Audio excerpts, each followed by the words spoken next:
Good afternoon, I'm Hannah T. Today on Newsfeed Weekend.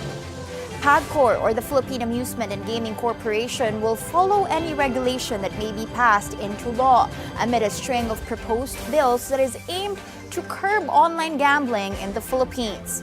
While some lawmakers are looking for an outright ban, others are pushing that they be prohibited with electronic wallets. Nevertheless, PAGCOR assures the public that they're intensifying their crackdown against illegal online gaming activities.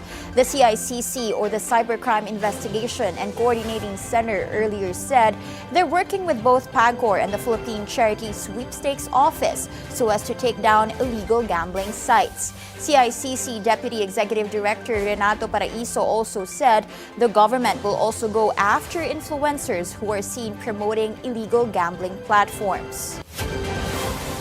Following the exit of Typhoon Bising in the Philippine Area of Responsibility, PAGASA says they're monitoring another weather disturbance outside the Philippine territory. PAGASA adds up to 18 tropical cyclones may be experienced this year. Now the question is, are they as strong as last year? Ivy Reyes has this report.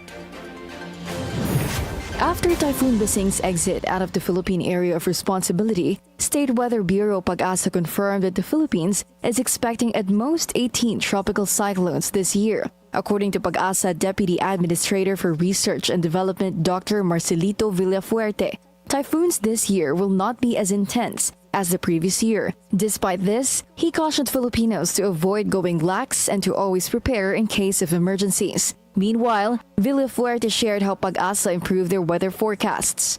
Yung pagbibigay natin ng agarang impormasyon, halimbawa sa forecast natin ng tropical cyclones, before kasi ang forecast natin ay covering only 5 days. But right now, we already extended it to at least 2 weeks, no? So may initial information na tayo na binibigay na 2 weeks prior dun sa event. At least may expectation na whether magkakaroon ba ng tropical cyclone.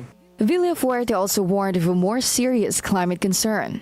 Actually, nung nakaraang mga taon po, maalala natin active ang El Nino at that time. So that's why earlier period na kung saan doon talaga na-expect yung epekto ng El Nino. With La Nina kasi na-expect naman natin more precipitation or more rainfall. He explained that as warmer temperature persists, this becomes a climate trend that results in unpredictable weather patterns. For example, ang inaasahan natin with the continuous warming ng ating atmosphere, we're expecting na yung bang when it rains, it really pours. Meanwhile, the Social Welfare Department also assured the public they are prepared to roll out assistance for those affected by typhoons. As of this time, DSWD's stockpile and standby funds total 3 billion pesos. This rainy season, DSWD is also ramping up their efforts to convince street dwellers to shelter with them due to the dangers of staying out in the cold. Their latest data, however, says that of the 10,000 homeless individuals they have approached, only 6,000 have agreed to cooperate with them. Ivy Reyes, Billionaire News Channel.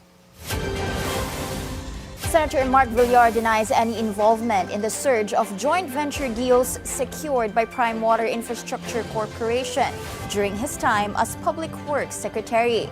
The senator, who was the DPWH Secretary under former President Rodrigo Duterte, insists he has no direct or indirect ownership or controlling interest in the Villar-owned water firm and says he did not take part in any of its transactions. Malacanang earlier disclosed that the number of Prime Water's partnerships with local water districts sharply increased in 2019. The same year, the Local Water Utilities Administration, or LWUA, was placed under the DPWH. Current LWUA Administrator Jose Moises Salonga has flagged possible conflicts of interest and irregularities in these deals. As of now, at least 74 water districts have signed partnerships with Prime Water, many of them now looking to terminate the agreements ahead of schedule. What was once a protected wildlife sanctuary and UNESCO World Heritage Site is now at the center of controversy.